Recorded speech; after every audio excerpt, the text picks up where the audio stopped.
Hey everybody, Dr. Wenzel, Brentwood MD. Welcome to video 2 of a 3-part series all about making a comeback after 50. This video is all about optimizing your neurohormonal environment. The entire human experience is regulated and controlled by our neurohormonal systems.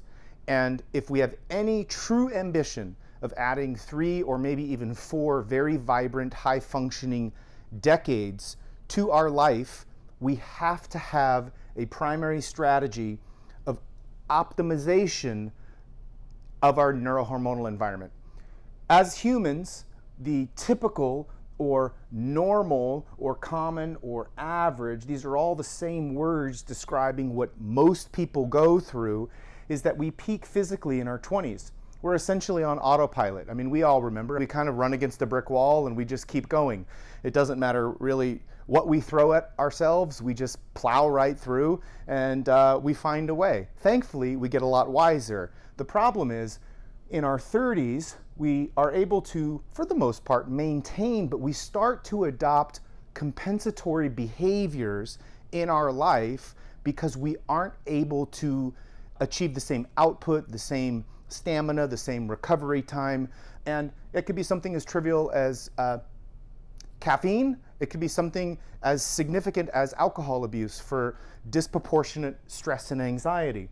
In our 40s, most people begin to identify, I'm losing the edge. And there's a noticeable decline, right? You lose that edge and we start craving, where could it be? How can we get it back? And if we are not careful, we will hit into our 50s and beyond where we see this ratio of increased disease and decreased vitality. This is the typical human experience, but not for us, because we're making a comeback after 50. And the way we're going to do that, the most important things hormonally that you can be focused on, if there was just one thing, it would be insulin sensitivity. I have often said this is the holy grail of health. Anything you want to achieve through your health will map through an optimized insulin blood sugar environment. You have got to get this under control. It is the gateway physiology to all metabolic disease, and we really have no opportunity of living a long time and feeling great if we are not incredibly optimized for insulin sensitivity.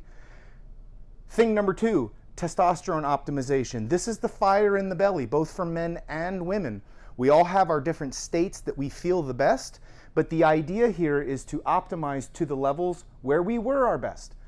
Really, the basic premise is we're declining, we need to get back to where we were the best. Testosterone optimization, if not done irresponsibly, only makes you more of who you are, not something else. If you start to feel like you're something else, then we're either irresponsibly high or some other variable going on.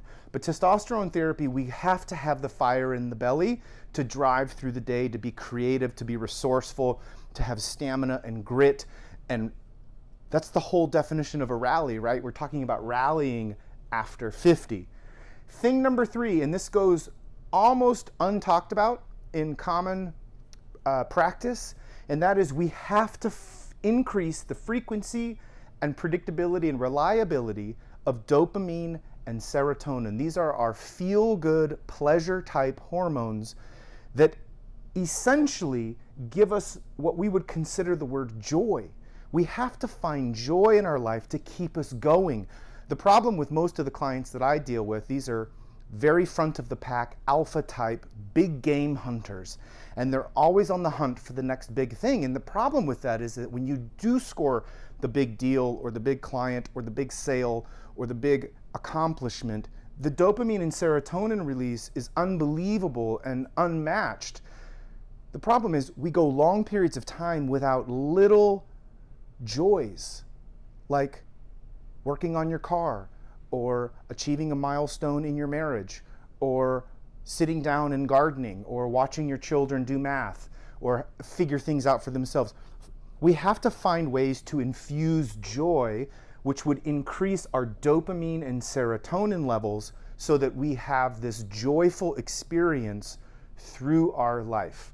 I hope this video helps move this concept of coming back after 50 along. I've got one more video that I'll put out next week. I hope you enjoy it, and until we meet again, we'll talk soon.